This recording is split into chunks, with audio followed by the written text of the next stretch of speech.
Hey everyone, we're so excited that you're tuning in with us to do a 7 to 12-year-old art attack activity today. As you know, my name's Holly. My name's Akina, and today you might as well ditch your markers and paintbrushes because today we're going to be doing tie-dye. Woohoo! So we're going to be doing a food coloring tie-dye, so you won't require the tie-dye kit. So here's a few supplies that you're going to need to make this happen.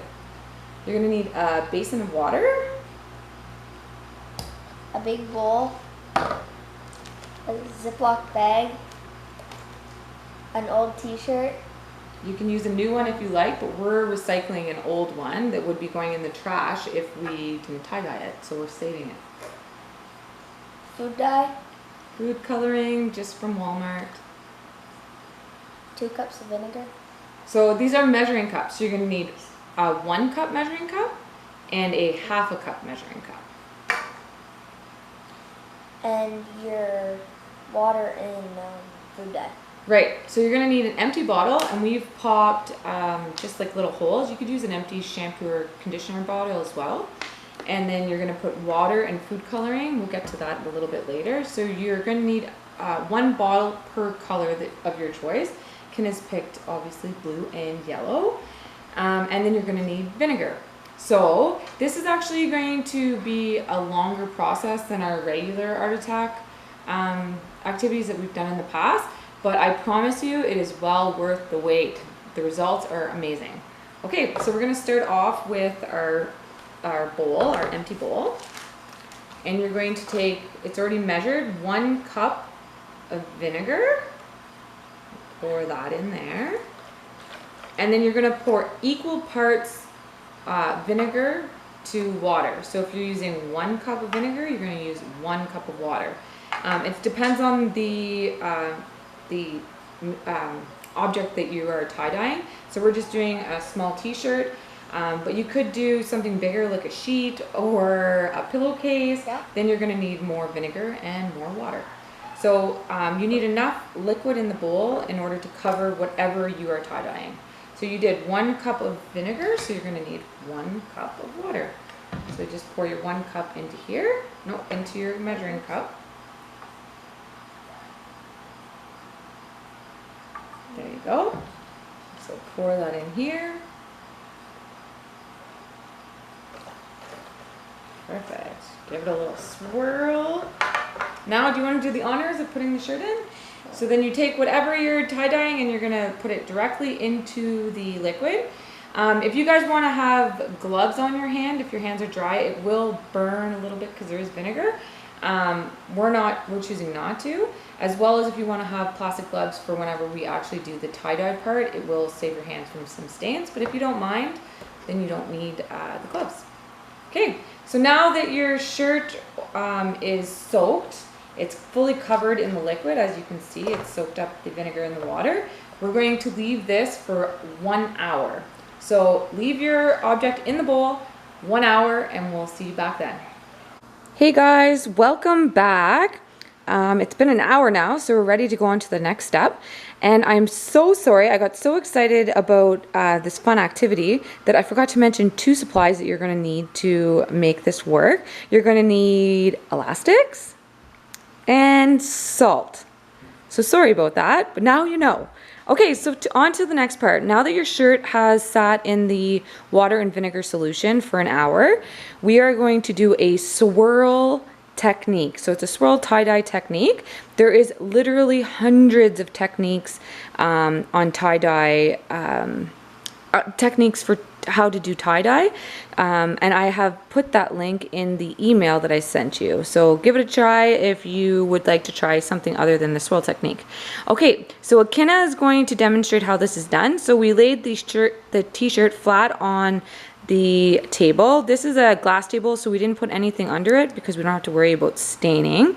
But if you'd like to do this activity outside, or you shouldn't do it on a surface that you do not want to get damaged. Okay, so now that it's flat, Akina is going to take her hand and she's going to put it in the center, and she's just going to start twisting to make that swirly effect. As you can see, this shirt is twisting and twisting. all the way till you can't twist no more. Like so. And now she's going to take her elastics and she's going to wrap it around the shirt, holding the form that it's in. As you can see, she's going to push and twist. There we go. The next one. She's going to make sure that all of the elastics overlap and connect in the center there. There we go.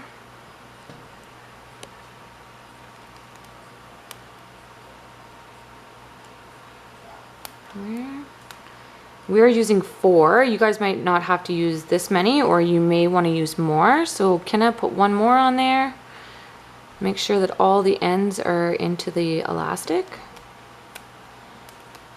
Okay, like so. So that's what your product will look like, or your object.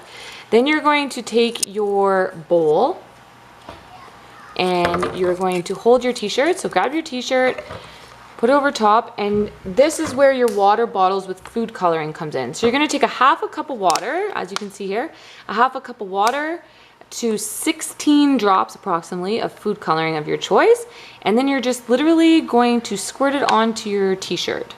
So like we said, we made holes before this in the tops of the bottles. You can use spray bottles or shampoo or conditioner bottles, condiment bottles, whatever you have handy. So you're gonna make sure to get all the shirt, so all over, leaving no white on the shirt. Well, unless you would like white, then you can leave white on the shirt as well. Okay. Kenna chose to do blue and yellow. Okay, do you want some yellow, Kenna? Yep.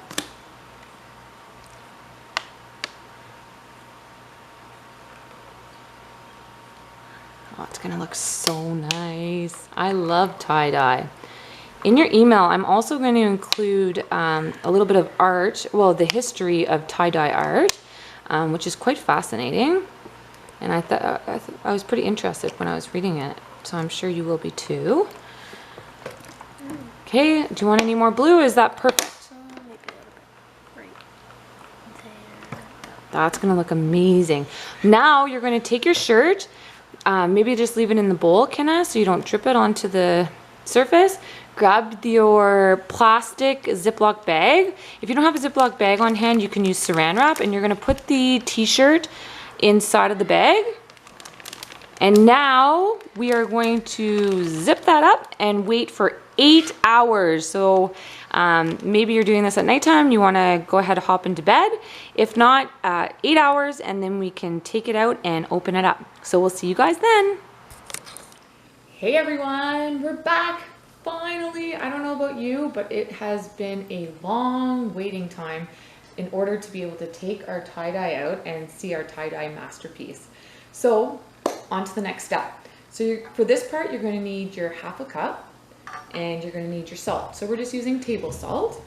Kenna is going to measure out a half a cup of salt, and then she's going to pour it into this cold water, or sorry, she's going to pour this into the bowl. This is just the bowl we used before, and it just has to be as cold as you can get out of a tap. If you want to add some ice, that's fine too. And what this is going to do is it's going to help set the food coloring, the tie-dye in your shirt. So go ahead and pour it in, and then you can take your whisk, and you're just going to want to mix up the salt into your water. Mix, mix, mix, mix. And now the fun part, we get to take the shirt finally out of the bag, and we're going to take the elastics off and open it up to see what our design looks like. So go ahead, open up the bag, take your shirt out.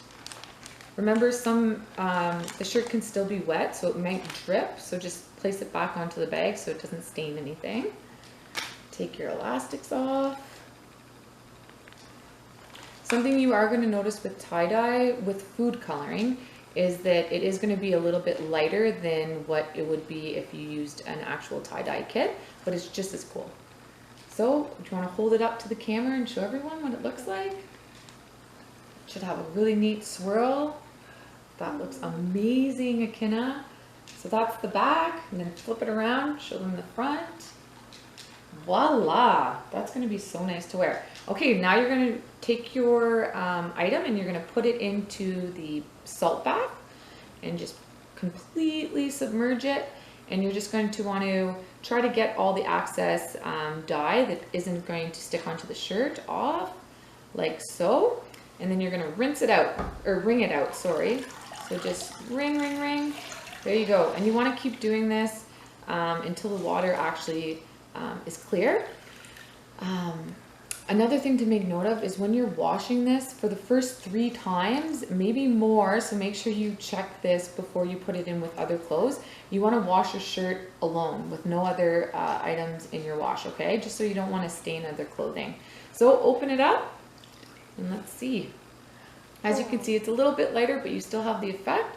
And there you have it. So now you can sport your crafty art project as you can wear it. That's so cool. It's art that you can wear.